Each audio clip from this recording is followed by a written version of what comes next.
नमस्कार। तो कैसे आप लोग? और देखिए, मैं बहुत खुश हूँ क्योंकि नेमार को मैं जब सैंटोस में उस जर्सी में जब देखता हूँ तो मुझे पता नहीं वो खुशी होती है। बिकॉज एक नॉस्टैल्जिया, वो एक फील होता है। बिकॉज जब पहली बार नेमार को देखा था, हमने सैंटोस में देखा था, और जितनी बार देखा, जितने वीडियोस देखे भाई, सब जो है यूट्यूब से डाउनलोड कर लिए थे। और जब फिर से अब वापस जब नेमार को हमने देखा उस जर्सी में, तो वो सारी जो मेमोरीज थी ना, वो एकदम याद आ गई कि यार वही नेमार को हम फिर से देख पाएंगे। तो उनका जो प्रेजेंटेशन हुआ स्टेडियम में इतने उनके फैंस के बीच में, मतलब अलग ही खुशी नजर आ रही थी।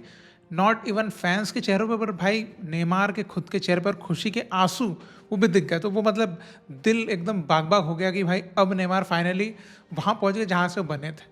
तो आई होप कि वही सब चीज़ें फिर से वैसे ही हो जैसी भाई उनकी लाइफ में पहले हुई थी। कि एक है ना, उन्होंने फिर कहाँ तक का लंबा सफ़र तय किया है। तो आई होप कि वैसे कुछ हमको फिर से देखने को मिले। अब देखिए, मैं आपको पहले बता दूं कि भाई नेमार ने 50 मिलियन का ऑफर छोड़ा है।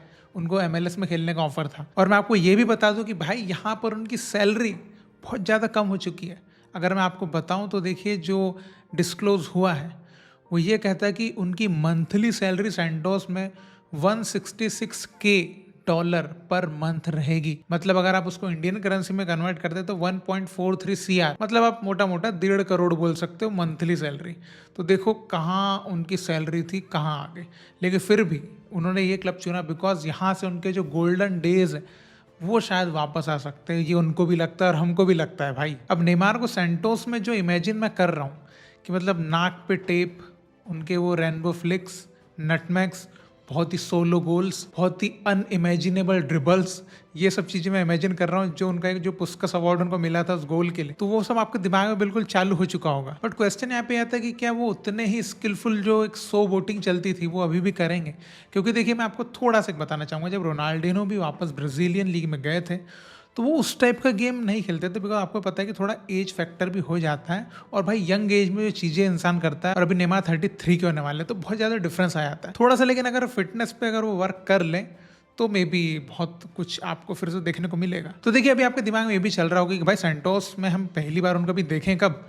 तो देखिए, 5 फरवरी, जिस दिन उनका बर्थडे भी है, उस दिन मे भी उनका डेब्यू हो सकता है, अगर सारे सिग्नल उनको ग्रीन मिल जाते हैं तो। और उनके करंट फिजिकल स्टेटस की बात करते हो, देखिए लास्ट इंजरी जो उनको अल हिलाल में हुई थी वो नवंबर में हुई थी।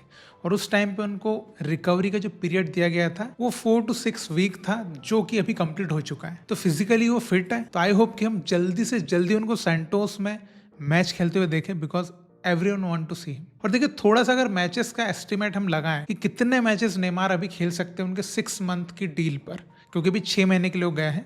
6 महीने के बाद अभी वो सैंटोस में खेलेंगे या नहीं वो भी कंफर्म नहीं है। तो देखिए, अगर सब कुछ सही चलता है, वो इंजर्ड नहीं होते और उनके कुछ टूर्नामेंट्स के जो मैचेस उसमें विन भी करते, तो ऑलमोस्ट 24 मैचेस तक हम उनको देख सकते हैं अभी उनके 6 मंथ के कॉन्ट्रैक्ट पीरियड में। और आई होप कि हम उनको देखें भाई, बिकॉज अभी काफ़ी टाइम हो गया भाई नेमार को पिच पे ढंग से देखा नहीं है। और एक बात मुझे बहुत अच्छी लगी जो नेमार ने वहाँ पर बोली है कि भाई मैं 13 साल बाद सैंटोस में आया हूँ, मतलब अपने घर पे आया हूँ, और यहाँ पर हैंग आउट करने नहीं आया हूँ, यहाँ पर घर पे काउच पे बैठने नहीं आया हूँ, यहाँ वो भाई जीतने आए हैं। और उन्होंने साफ बोल दिया भाई कि नंबर 10 पोजीशन को तो बिल्कुल वो पूरी तरह से समझ चुके हैं। PSG में खेलते भी थे, बट अभी वो ऐसे सिचुएशन में है कि कोच जहाँ बोलेगा वहाँ खेलेंगे। मतलब अगर कोच बोले विंग पे खेल, नंबर 9 खेल, इवन डिफेंसिव मिडफील्डर भी खेलने को तैयार हूँ, ये बोल दिया अभी नेमार ने। तो साफ उन्होंने कहा है कि भाई मैं यहाँ पर आया हूँ अपनी खुशियाँ ढूंढने, I am here to find my happiness. और देखिए, अभी उनके सामने एक बड़ा टारगेट भी है, बड़ा मिशन भी है, जो उन्होंने खुद बोला है कि उनका लास्ट मिशन जो है वो फीफा वर्ल्ड कप है, जो कि 2026 में होने भी वाला है। और देखिए, जैसे नेमार सैंटोस में वापस आया है, वो वैसे ही ब्राजील नेशनल टीम में भी वापस आना चाहते हैं उस परफॉर्मेंस के साथ। और देखिए, अगर भाई वो इस साल इंजरी फ्री रहते, में भी छोटी माइनर इंजरीज का तो कह नहीं सकते, लेकिन कोई बड़ी मेजर इंजरीज नहीं होती है, तो भाई अगले साल जो होगा वर्ल्ड कप, उसमें आप इनका कहर देख सकते हैं, जो मैं देखना चाहता हूँ। और देखिए, सैंटोस FC का जो मैनेजमेंट है भाई, वो भी कह रहा है कि हम चाहते हैं कि नेमार वर्ल्ड कप तक सैंटोस में ही स्टे करे। और देखिए, ये अगर वो सही भाई ट्रैक पे आते हैं, मतलब सही परफॉर्मेंस चलता है, वो इंजरी फ्री भी रहते हैं, तो कोई दिक्कत नहीं है भाई। अगले साल तक अगर वो यहीं खेले तो कितनी अच्छी बात है। मतलब एक तो सबसे मेनली ये है कि भाई बंदे का माइंड जो है ना वो सही रहे, बिकॉज जिस तरीके की इंजरीज उनको कंटिन्यूसली हुई है, तो भाई वो बड़े फ्रस्ट्रेट हो चुके होंगे अभी तक। तो अगर यहाँ पर वो थोड़ा-सा अपनी हैप्पीनेस जो ढूँढने आए भी हैं, अगर वो सही में उनको मिलती है, तो मैं तो चाहूँगा कि यहीं खेलें, बिकॉज़ एट द एंड मैं एज़ अ नेमार फैन तो यही चाहता हूँ भाई कि वो खेलें, हम उनको खेलते देखें। जैसे पहले होता था ना कि हर वीकेंड पे आप नेमार के हाइलाइट्स आपको देखने मिल जाएँगे, ये होना चाहिए। बाकी देखिए एक प्रोबेबिलिटी भी देखें तो आफ्टर 6 मंथ बहुत ही हाई चांसेस ये हो सकते हैं कि MLS का मूव कर सकते हैं, बिकॉज़ ऑलरेडी उनके पास ऑफर तो है और वो सैंटोस में बहुत अच्छा परफॉर्म करेंगे तो ऑब्वियसली बहुत सारे क्लब्स उनके पीछे पड़ जाएँगे।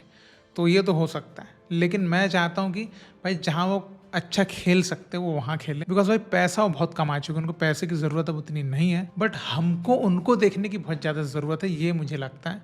तो वो पहली प्रायोरिटी अब उनके लिए होना चाहिए। तो आप क्या कहना चाहते हैं? मैं तो बहुत खुश हूँ नेमार की वापसी से कि वो सैंटोस में गए हैं। बाकी आप कितने खुश हैं और आप कितने एक्साइटेड हैं नेमार को ब्राज़ील में फिर से खेलते हुए देखने के लिए?